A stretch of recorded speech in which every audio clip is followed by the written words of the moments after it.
Hey, welcome back to Coin Chronicles. This is Bryce. I hope you're doing well.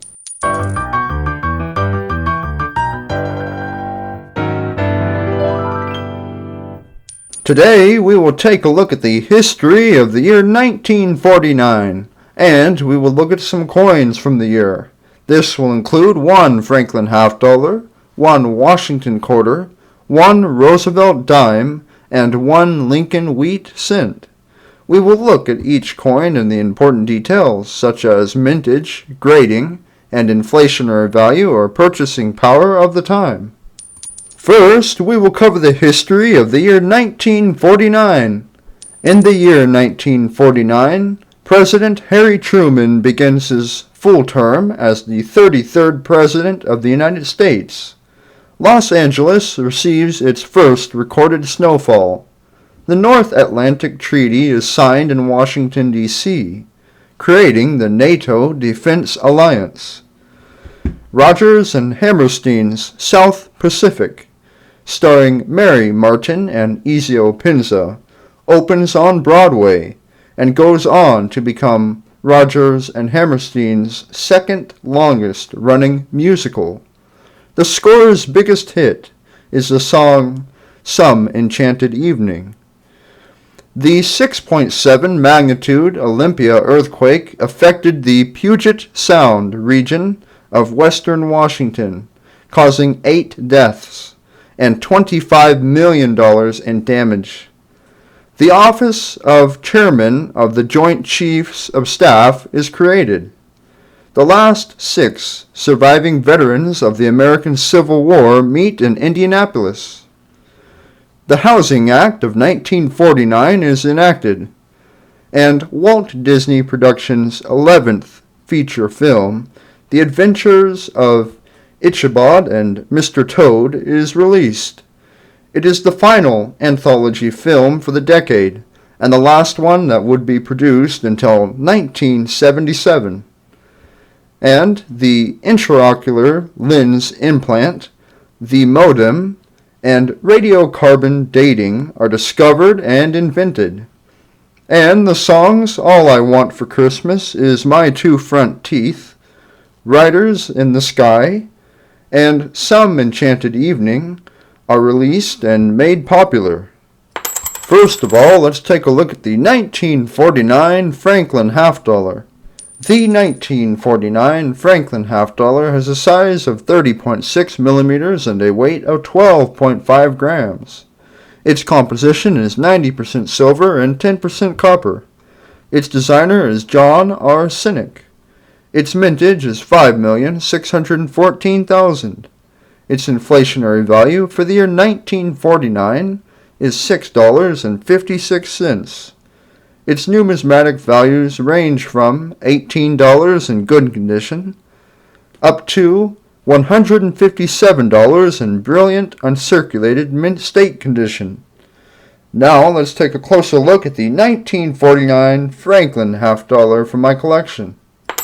So now as we take a look at this 1949 Franklin half dollar, we can see it's in pretty fair shape for its age.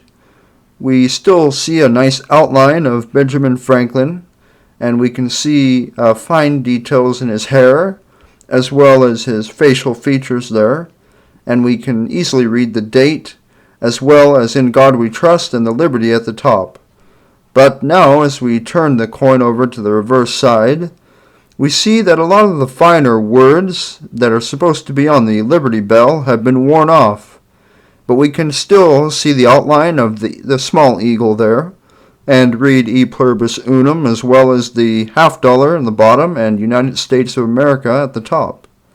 But overall, if I were to give this coin a grade, I would give it a grade of very fine condition. Now let's take a look at the 1949 D Washington quarter. The 1949 D Washington quarter was minted in Denver. It has a size of 24.3 millimeters and a weight of 6.25 grams.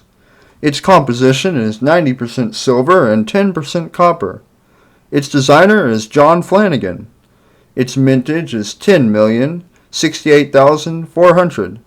Its inflationary value for the year 1949 is $3.28.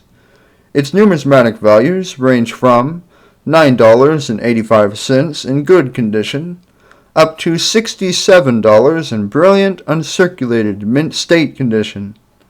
Now let's take a closer look at the 1949 D Washington quarter from my collection. So, as we take a look at this 1949 D Washington quarter, we still see it's in fair shape. We still see a good outline of Washington there, the ribbon there on his head. We still see a good silhouette. We can easily read "In God We Trust," the date there, and "Liberty" at the top. And there's still a little bit of sheen. But now, as we turn the coin over to the reverse side, we can see that the breast feathers on the eagle have been basically all worn off. However, we can still see the Denver mint mark and the wings there, and read all of the words as well. But if I were to grade this coin, I would give it a grade of fine condition. Now we'll take a look at the 1949 Roosevelt dime. The 1949 Roosevelt dime has a size of 17.9 millimeters and a weight of 2.5 grams. Its composition is 90% silver and 10% copper. Its designer is John R. Sinek.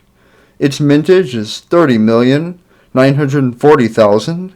Its inflationary value for the year 1949 is $1.31, and its numismatic values range from $3.05 in good condition up to $44 in brilliant uncirculated mint state condition. Now let's take a closer look at the 1949 Roosevelt dime from my collection. So, as we take a look at this 1949 Roosevelt dime, we can see it's in pretty okay shape. We still see a good silhouette of Roosevelt there. We can easily read the date as well as the designer mark, and "In God We Trust," and the Liberty. But there's some wear. But as we turn over to the reverse side, we see some of the finer details in the torch and the shrubbery there have been worn off, but we can still read the E Pluribus Unum, as well as United States of America, and one dime along the rim. But overall, if I were to give this coin a grade, I would give it a grade of very fine condition. Now we'll take a look at the 1949 D Lincoln Wheat Cent. The 1949 D Lincoln Wheat Cent was minted in Denver. It has a size of 19 millimeters and a weight of 3.11 grams. Its composition is 95% copper and 5% tin and zinc. Its designer is Victor D. Brenner. Its mintage is 153,132,500. Its inflationary value for the year 1949 is 13 cents. Its numismatic values range from 6 cents in good condition up to $3.38 in brilliant uncirculated mint state condition. Now we'll take a closer look at the 1949 D Lincoln Wheat Cent from my collection. So now, as we take a look at this 1949 D Lincoln Wheat Cent, we can see that it's in pretty fair shape for its age. We still see a good silhouette of Lincoln there. We can easily read Liberty as well as the Denver mint mark and the date. And "In God We Trust" at the top. Now, as we turn to the reverse side, we see that we still see the fine lines on the wheat near the rim there, and we can read "E Pluribus Unum" at the top, as well as the words there in the middle. But overall, if I were to grade this coin, I would give it a grade of very fine condition. Hey, I really hope you enjoyed this video and found it to be interesting. For more videos, please like and subscribe. Thank you. Keep on collecting and have a great day.